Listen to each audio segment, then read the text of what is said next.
Hello students, welcome back to Shubham lecturer channel. तो student, मैं आपके लिए लेकर आया हूँ 12th हिंदी का एक बहुत ही इंपॉर्टेंट वीडियो। स्टूडेंट, अब तक जितने भी वीडियो मैंने प्रोवाइड कराए उसमें से ये सबसे ज़्यादा इंपॉर्टेंट वीडियो है, क्योंकि इस वीडियो में हम 12th हिंदी व्याकरण के 5 महत्वपूर्ण टॉपिक को एक ही वीडियो में पढ़ेंगे। यानी कि जब आप हिंदी व्याकरण खोलते हैं तो आपके मुहावरे और लोकोक्तियाँ, विभक्ति और वचन, संधि, विच्छेद, शब्द युग्म, शब्द अर्थ, ये सभी टॉपिक आते हैं। तो इन पांचों टॉपिक को हम इस वीडियो में पढ़ने वाले हैं। देखिए, ये पांचों टॉपिक आपके बोर्ड एग्जाम में 11 नंबर के पूछे जाते हैं।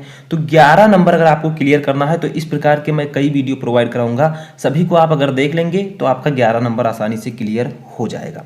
देखिए, इसमें पांचों टॉपिक हम जानेंगे कि किस प्रकार से पूछा जाता है, हमें उसका आंसर कैसे लिखना होता है। तो अगर आप लोग चाहते हैं कि मैं इसी तरह के वीडियोज आपको प्रोवाइड कराऊं तो आप लोग क्या कीजिए, इस वीडियो को ज़्यादा से ज़्यादा लाइक कीजिए। इस वीडियो के लाइक का टारगेट है 1000 लाइक का। ठीक है, अगर 1000 लाइक्स इस वीडियो पर पहुंच जाते हैं तो मैं इसी तरह के हिंदी के और भी वीडियोज आपको प्रोवाइड करवाऊंगा। तो वो आप पर डिपेंड करता है, आप लोग लाइक करते हैं या नहीं। ठीक है, कमेंट भी कीजिए अगर आप लोगों को चाहिए। देखिए, सबसे पहले हम पढ़ेंगे मुहावरे और लोकोक्तियाँ, फिर हम पढ़ेंगे संधि विच्छेद, फिर विभक्ति और वचन, फिर शब्द युग्म, फिर अनेकार्थी शब्द।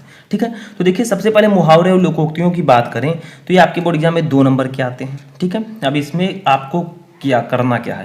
देखिए, जैसे फर्स्ट क्वेश्चन है उड़ती चिड़िया पहचानना। तो आपको दे दिया जाएगा कि दिए गए मुहावरे और लोकोक्तियों का अर्थ लिखकर उनका वाक्य प्रयोग कीजिए। तो सबसे पहले हमें इनका अर्थ लिखना है। तो देखिए, उड़ती चिड़िया पहचानना यानी कि अनुमान लगाना। ठीक है, इसका अर्थ पहले लिखेंगे अनुमान लगाना। ठीक है, अब अर्थ तो आपने लिख दिया, लेकिन इसका वाक्य प्रयोग भी करना है। तो वाक्य प्रयोग देखिए, नाम से ही स्पष्ट हो रहा है, इसका किसी वाक्य में प्रयोग कर दीजिए। ठीक है, तो वाक्य प्रयोग। अब आप वाक्य प्रयोग में आपको क्या लिखना है समझिए। देखिए, इसमें आपको जैसे लिखना है मोहन मोहन बहुत तेज। ठीक है, मोहन तो बहुत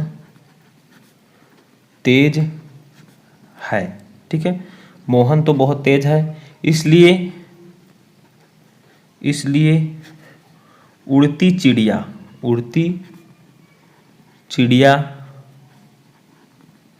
की पहचान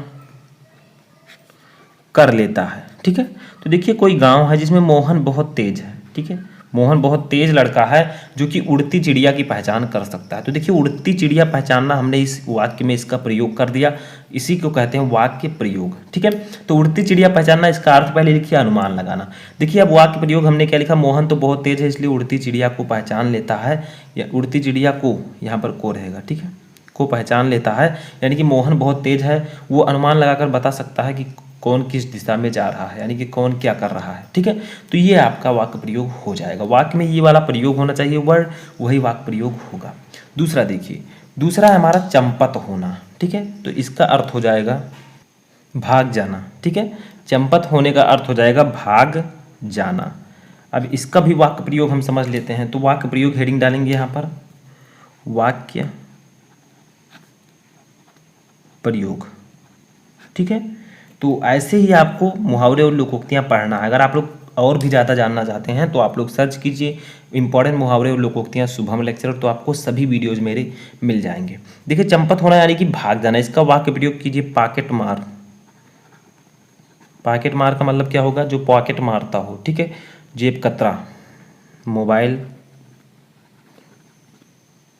लेकर चंपत हो गया, लेकर चंपत हो गया, यानी कि पॉकेट मार मोबाइल लेकर चंपत हो गया।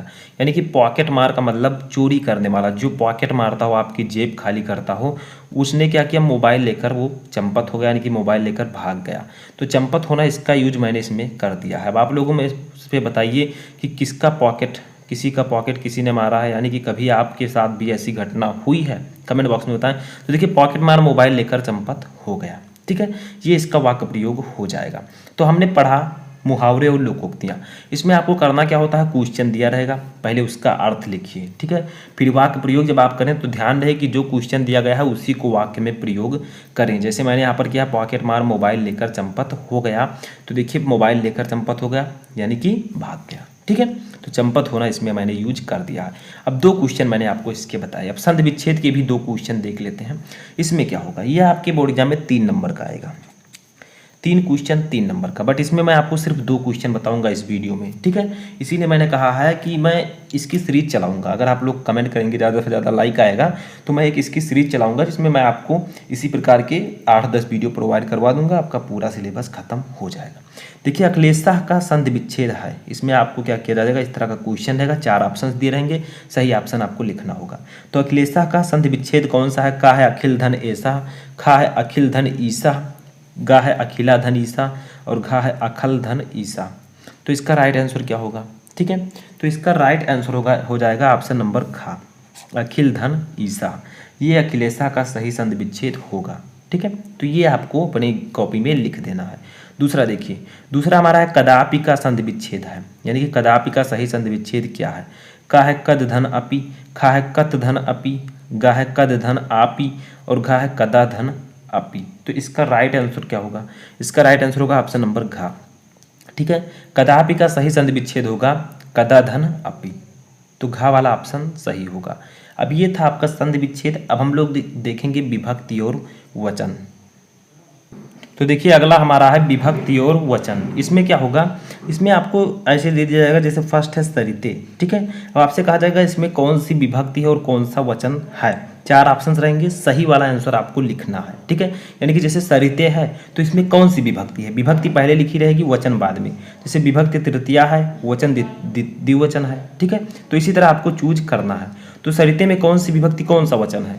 का ऑप्शन है तृतीय विभक्ति द्विवचन, खा है सप्तमी विभक्ति एक वचन, गा है चतुर्थी विभक्ति एक वचन और घा है षष्ठी विभक्ति बहुवचन। तो इसका राइट आंसर होगा ऑप्शन नंबर गा, चतुर्थी विभक्ति एक वचन, ठीक है। तो सरिते में जो है चतुर्थी विभक्ति एक वचन होगा। दूसरा देखिए, दूसरा हमारा है राजस्व। राजस्व में कौन सी विभक्ति, कौन सा वचन है? तो इसमें देखिए का ऑप्शन है सप्तमी विभक्ति बहुवचन, खा है पंचमी विभक्ति द्विवचन, गा है सप्तमी विभक्ति एक वचन और घा है तृतीया विभक्ति बहुवचन। तो देखिए, राजस्व में जो सही आंसर होगा वो हो जाएगा ऑप्शन नंबर का, सप्तमी विभक्ति बहुवचन, ठीक है। तो इस प्रकार से आपसे क्वेश्चन पूछा जाएगा, आपको उसमें वचन और विभक्ति पहचानना है। पहले विभक्ति रहेगा फिर वचन रहेगा, ठीक है। आपको पहचान कर उसको अपनी कॉपी में सही से लिखना है। तो इसके लिए आपको 2 नंबर दिए जाते हैं, यानी कि 2 क्वेश्चन बहुविकल्पीय रहेंगे, 2 नंबर के रहेंगे, 2 नंबर आपको मिलेगा, ठीक है। अब आगे देखिए, आगे हमारा शब्द युग्म। शब्द युग्म का मतलब 2 शब्दों का जोड़ा, 2 शब्दों का जोड़ा रहेगा और आपको उसका सही आंसर चूज करना होगा। जैसे फर्स्ट देखिए, प्रसाद प्रासाद, ठीक है। तो प्रसाद का अर्थ पहले लिखा होगा, प्रासाद का बाद में। जो पहले उसका अर्थ पहले रहेगा, जो बाद में उसका अर्थ बाद में। तो देखिए, का है कृपा और महल, खा है महल और कृपा, गा है भवन और वाटिका, घा है विशाल इमारत और कुटीर। तो इसका राइट आंसर होगा ऑप्शन नंबर का, कृपा और महल। पहले प्रसाद का अर्थ होगा कृपा, दूसरे प्रसाद का अर्थ होगा महल। दोनों दिखने में सेम लग रहे हैं, बस थोड़ा सा मात्रा का अंतर है, ठीक है। तो यही आपका हो जाएगा शब्द युग्म, प्रसाद प्रसाद। तो इसका सही आंसर होगा कृपा और महल, यानी कि पहले का अर्थ पहले है, दूसरे का अर्थ दूसरे में, ठीक है। इस प्रकार से आपको समझना है। दूसरा देखिए, दूसरा है भवन और भुवन, भवन भुवन। तो इसका सही अर्थ कौन सा होगा? का है संसार और घर, खा है घर और परिवार, गा है घर और संसार और घा है घर और समाज। तो इसका राइट आंसर क्या होगा? इसका राइट आंसर हो जाएगा ऑप्शन नंबर गा, यानी कि एक भवन का अर्थ होता है घर और दूसरे भुवन का अर्थ होता है संसार, ठीक है। तो इसका सही आंसर क्या होगा? घर और संसार। देखिए, घर और परिवार भी है, घर और समाज भी है, लेकिन जो सही है उसको आपको लिखना है। जैसे देखिए, संसार और भवन लिखा है, लेकिन पहले का अर्थ पहले लिखा होगा, तो भवन का अर्थ संसार नहीं होता, भवन का अर्थ घर होता है, ठीक है। तो ये गा वाला ऑप्शन सही है। इसमें आपको क्रम से आंसर देना है, जो सही है उसी को चूज करना है, ठीक है। अगला टॉपिक हमारा है अनेकार्थी शब्द। ये भी जो शब्द युग्म है, ये भी आपके एग्जाम में 2 नंबर का आएगा, 2 क्वेश्चन रहेगा, दोनों करना होगा। अनेकार्थी शब्द क्या होता है? जैसे समानार्थी शब्द आपने पढ़ा होगा, ठीक है। यानी कि अर्थ तो अलग अलग हों, लेकिन वर्ड तो अलग अलग हों शब्द, लेकिन उनका अर्थ एक ही हो, ठीक है। जैसे आप सिनोनिम्स पढ़ते हैं इंग्लिश ग्रामर में, वैसे इसमें ये होता है, ठीक है। तो फिर देखिए, फर्स्ट है अर्थ। अर्थ का मतलब होता है, इसका अनेकार्थी शब्द क्या होगा? इसका हो जाएगा धन, कारण, ठीक है, सोना और तात्पर्य, ठीक है। इतने जो हैं इसके हो जाएंगे अनेकार्थी शब्द, यानी कि इन सभी का मतलब होता है अर्थ, ठीक है। 2 नंबर का आएगा, 2 क्वेश्चन।